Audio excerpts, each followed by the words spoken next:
வணக்கம். நான் பார்த்திய சமயத்தில் என்ன பொண்ணி இன்றைக்கி பார்க்க போகிறது சைட் டிஷ் தான். ரோட்டியோட சைட் டிஷ் டின்னருக்காக பண்ணேன்.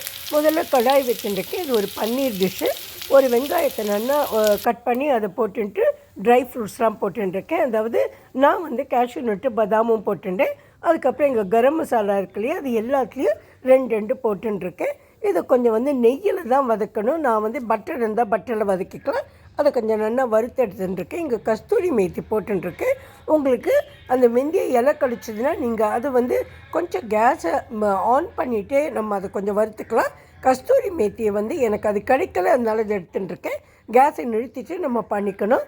அதுக்கப்புறம் நான் பன்னீரும் அந்த மலாயும் கூட வீட்டிலே எடுத்த மலாய் எடுத்து வச்சுட்டுருக்கேன். சூடானினப்புறம் இந்த வெங்காயத்தையும் அந்த கஸ்தூரி மேத்தியும் நம்ம நல்லா அரைச்சிக்கலாம். அப்புறம் இதில் 1 ஸ்பூன் தேங்காய் எண்ணெயும் 1 ஸ்பூன் நெய்யும் விட்டுருக்கேன். அப்புறம் நம்ம அரைச்சி வச்சோம் இல்லையா விழுது, அதை இதில் போட்டு நல்லா வதக்கிக்கலாம். அதுக்கப்புறம் இதில் ட்ரை மசாலாஸ்லாம் கொஞ்சம் அதில் தண்ணியும் விட்டுக்கலாம், கன்சிஸ்டன்சி பார்த்துட்டு. அதுக்கப்புறம் ட்ரை மசாலாஸ்லாம் ஆட் பண்ணிக்கலாம்.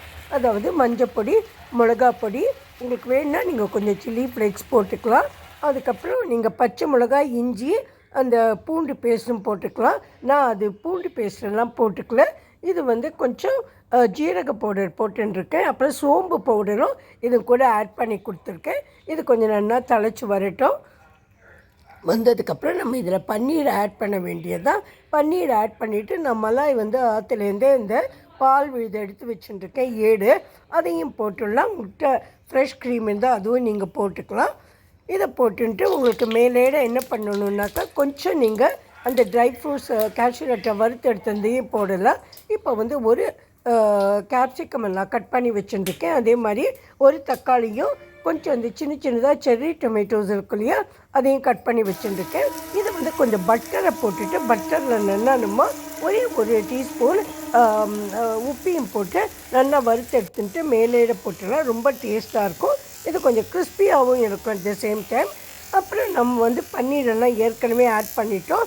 இதுக்கு மேலே அதையும் போட்டுட்டு லாஸ்ட்டாக நம்ம அந்த மலாய் இருக்கு இல்லையா, அதையும் போட்டு சர்வ் பண்ண வேண்டியதாக. ஒரு ஸ்பூன் பட்டரும் போட்டுக்கணும். It will be a very tasty item.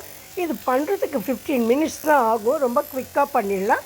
ரொம்ப ஜாஸ்தி பொருளும் இதுக்கு தேவை கிடையாது.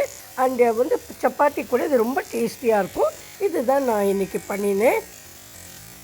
அப்புறம் அடுத்தது நான் மேத்தி சப்பாத்தியே பண்ணிவிட்டு, அதாவது சப்பாத்திக்கு மேலே கொஞ்சம் ஒயிட் எள்ளு போட்டுருக்கேன். அப்புறம் கொஞ்சம் அந்த என்கிட்ட பவுடர் இருந்தது. அதாவது இந்த பவுடர் கொஞ்சம் கஸ்தூரி மேத்தி, கொஞ்சம் புதினாவும் போட்டு அரைச்சது நல்ல வாசனையாக இருக்கும். இதை போட்டு நடுவில் கட் பண்ணிட்டுருக்கேன். அங்கே கட் பண்ணிவிட்டு நல்லா சுற்றி எடுத்துக்கணும். நம்ம ரோல் பண்ணினா இது மாதிரி வரும். அப்புறம் அதை கொஞ்சம் மேலேட நம்ம அழுத்திட்டு இந்த மாதிரி ரவுண்டாக பண்ணிக்கணும். எல்லாத்தையும் மூடிடணும். மூடிட்டு நம்ம கொஞ்சம் பரத்தி எடுக்க வேண்டியது தான். இதுக்கு நெய் போட்டு 2 பக்கமும் எடுத்தால் ரொம்ப சாஃப்டாக இருக்கும். ஆக்சுவலாக இது ரொம்ப டேஸ்டியாக இருந்தது. ஏன்னா நான் அந்த புதினா பவுடர்லேயே எல்லாமே கொஞ்சம் காரம், கொஞ்சம் உப்பு எல்லாமே போட்டிருந்தேன். அதனால it was very very tasty and very soft. இது மாதிரி போட்டு எடுத்துட்டோம்னாக்கா நம்மளோட சப்பாத்தியும் ரெடி.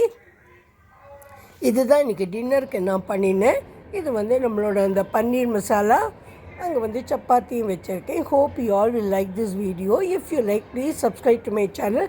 க்ரீனாக இருக்கிறது அந்த புதினா தெரியறது பாருங்க, ரொம்ப நல்லா இருந்தது அது. Thank you very much.